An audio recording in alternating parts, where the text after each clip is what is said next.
your host, Nizzy. And in this video, you guys, we're going to be breaking down the interview with Aaron Rodgers and Kenny Mayne that happened on Monday. A little late to the party with this one, you guys. Just been busy over the weekend there, over the May long weekend. But nonetheless, want to have a little reaction to the video. I just finished watching it online there. Not a bad interview overall. Obviously, we didn't get a lot of answers as Packers fans on what's going on with the Aaron Rodgers situation. He took a little time there to shout out all of his teammates, the fans, coaching staff, things like that. Did not mention anything about management, meaning Brian Gutekunst and Mark Murphy. Obviously, those are the two guys he's kind of got the rift with.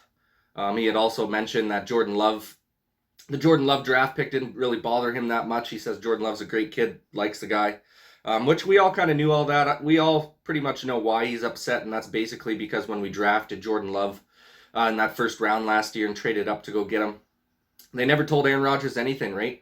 Like, even Jimmy G got notified that they're going to take a quarterback, and they said, yeah, we're going to be taking a quarterback. That's why we moved up in the draft this year when they went for that third overall pick and ended up taking Trey Lance. So, yeah, Packers didn't do their due diligence of just letting Rodgers know the situation and kind of where they were heading with things. I think they thought he was done. I think a lot of us Packers fans didn't think he was done, but maybe thought he wasn't the same Aaron Rodgers, because he did have a few seasons there where he wasn't himself. Still nice numbers, still quality numbers. You know, when you're throwing up 24 or 25 touchdowns with a couple interceptions in a season is still a nice season to most quarterbacks. But like you said, after we've seen his MVP season last year, where he almost throws 50 tubs and I think had like 5 interceptions the entire year, and then go ahead and win MVP. I mean, don't matter how good Jordan Love's going to be, good luck getting someone who can get an MVP. I mean, even if Jordan Love ends up being a great draft pick and turns into a great quarterback, he may never win an MVP. I mean, you got to be in rare air to be able to take home an MVP, let alone Aaron Rodgers doing it 3 times so far over his career. But nonetheless, you guys, I think Aaron Rodgers is right. It threw a wrench in the Packers' plans by him having a great season. Kind of helps him out a little bit, wanting to get out of Green Bay if he so chooses. The guy doesn't seem like he's in too much of a rush to get back to it. He's skipping OTAs, which is fine. Most of the guys who are veterans do skip OTAs. It's voluntary workouts, right? So I know a lot of people are in a panic about him not showing up for OTAs, and that just shows that he's not committed. I don't think he's shown up at OTAs for quite a few years, just because, like I said, it's mainly for guys who are new to the team or need a little extra work getting in with the playbook, things like that. But overall, like, all of our starting 5 for wide receivers also didn't show up for the OTAs. I mean, Devontae wasn't there, Alan Lazard, MVS, EQ wasn't there, Funchess wasn't there. Pretty much all of our wideout group was not there as well. I'm not too sure some of the other positions who never showed, but I wouldn't be surprised if, like, Z wasn't there, Preston, just some of them older guys who have been around the league longer. A lot of those veteran guys don't show up, right? Same with Mason Crosby, our kicker. He probably wasn't there. David Bakhtiari obviously still dealing with the injury. There's no need for him to be there. So not really that surprising that he's not showing up for OTAs. Most players who are veterans in the league don't. Maybe if you just joined a new team and you want to kind of get acclimated with what's going on and you're a veteran, you might decide to show up for those OTAs. But for the most part, guys, it's for newer guys. It's for the rookies, second year, third year players, or guys who want to just kind of hone in their craft, football heads, things like that. But for the most part, most of your veterans are not going to show up. So that doesn't surprise me that much. It doesn't surprise me that much that Aaron kind of, put in a good word for all of his teammates and the coaching staff and the fans in Green Bay. Obviously, he's always loved every aspect of that about Green Bay. I think this rift just stems directly from the way they handled the draft last year, the way Gutekunst and Mark Murphy handled the draft last year. They kind of botched it, in my opinion. Even if you did take Jordan Love, I don't think we needed to trade up for him, as well as, I don't know why we couldn't have just said something to A-Rod, right? Why couldn't you just tell the guy, hey, man, we're going to take a quarterback. He's not going to be starting right away. He's a developmental project. And, just give him the heads up on it, right? He might have been a little more happier this year. Maybe would have been more understanding with the Packers situation moving forward. But nonetheless, you guys, we'll have to see what happens now. I believe in June is when we can save a bunch of money if we try to trade him, which is coming up here pretty quick. Obviously, you have your regular team workouts and stuff coming up, I believe, at the end of June, where basically it's mandatory to be there, or otherwise people start losing money off of their checks and whatnot if they don't show up for those workouts coming up in June here. So I would expect Aaron to show up for those, as well as the rest of our receiving core and all those other players. But we'll have to see what happened. We didn't get a lot of answers out of that interview at all.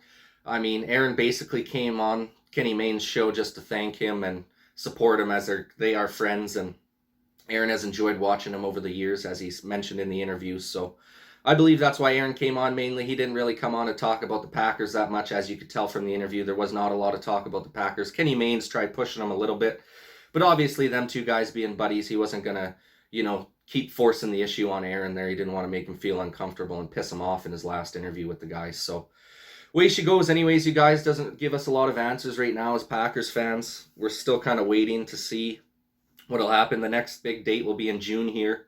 Once Aaron's contract to trade him, I believe we save a bunch of money at a certain date in June. I don't remember the date off the top of my head, but once that happens, then we'll kind of figure out, okay, are we trading him? What's going on? Obviously, the Packers are bringing in quite a bit of quarterbacks lately, as you guys have seen. Kurt Benkert's been in there. We brought in Blake Bortles. Still have Jordan Love. Chad Kelly, I believe, came for a tryout. There's another kid coming in for a tryout here.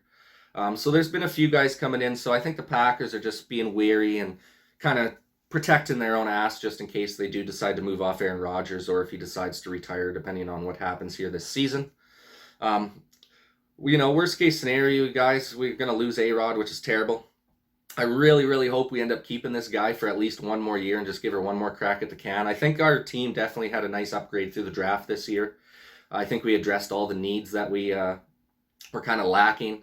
Obviously, on the defensive end, offensive end, that offensive line kind of got rebuilt nicely. We'll see how those guys fare this year. And then same thing on the defensive side of the ball, got some nice studs. That could end up being an impact player right away. So we'll have to see what happens, how all the draft picks work out. Still some time here to get some free agents. I know Julio Jones is up for trade right now. He's been saying he wants out of Atlanta, wants to go to a contender. Be a nice pickup for the Packers, honestly, if we could somehow wiggle into Julio Jones there. I'd be willing to give up quite a bit for him. I mean, I'd trade Jordan Love for him, to be honest with you. I'd give him MVS for Julio. I'd give him one of our defensive guys. There's quite a few options we could send over that way, a draft pick. There's definitely some options regardless. I don't know. I probably wouldn't go for Julio if Aaron's not going to stay, but if Aaron ends up staying, it's definitely in our interest to go get Julio Jones. Even the guy's been hurt the last few years, but even if he can, play 6 or 8 games for us during the regular season, because regular season we've never had a trouble the last couple of years. We've been just fine. I would expect the same thing this year, to be able to have a good record, probably take home our division if we have Aaron Rodgers back. And that would be without Julio, right? So if we got Julio in the mix, just keep that guy healthy for playoffs when we need him, man. And that's going to be the big time key attribute during playoff time, having a big bodied dude that's kind of like a Calvin Johnson body, who can just go up there and catch anything, take on double teams and still come down with the ball. So yeah, that'd be a huge pickup for us. It's not guaranteed. Same with A-Rod. It's not guaranteed that he comes back, but we'll have to see what happens, you guys. Nonetheless, it was a good little interview there. Good to hear from Aaron at least and kind of reassure a few things. And you can clearly see what he's upset with. He's upset with management. He's upset with Gutekunst and Mark Murphy. No surprise. We knew that from the beginning. So now it's going to be up to management to fix the issue, right? It's not going to be up to the coaching staff. It's not going to be up to the other players. Management's got to fix the problem now. They created the problem. And if we want to keep Aaron Rodgers for a few more years, we're going to have to fix this problem. So Mark Murphy and Gutekunst, get her together, boys, because we're ready for another championship run. And if you guys fuck this up, ain't no Packers fans going to be happy. I'll tell you right now, none of us will be happy if they screw us over on this one. So especially with the potential of our team here coming up, you guys, the last thing we want is to be going down after having Aaron Rodgers with an MVP season and an opportunity to make a championship. We were so close in the last game there against Tampa. Just got to make a couple key adjustments, and we would have been in that Super Bowl. And I guarantee if we made the Super Bowl last year, with the way Kansas City was playing and their injuries to their offensive line, we would have been taking that no problem. So get ready for next season, you guys. That's pretty much all I got for this video. Just want to give my 2 cents on that little interview there. Didn't get a lot of information from Aaron Rodgers, but let me know what you guys think in the comments section down below. Do you think we got a chance of keeping him for the season? How do you think the Aaron Rodgers interview fared? Do you think we got any kind of answers or hidden little pieces that he gave us in the interview? I don't really think he gave us too much, but let me know what you guys think in the comments section down below. And once again, thank you guys for watching. And this is Nizzy with Nizzy Sports Chat signing off. Peace.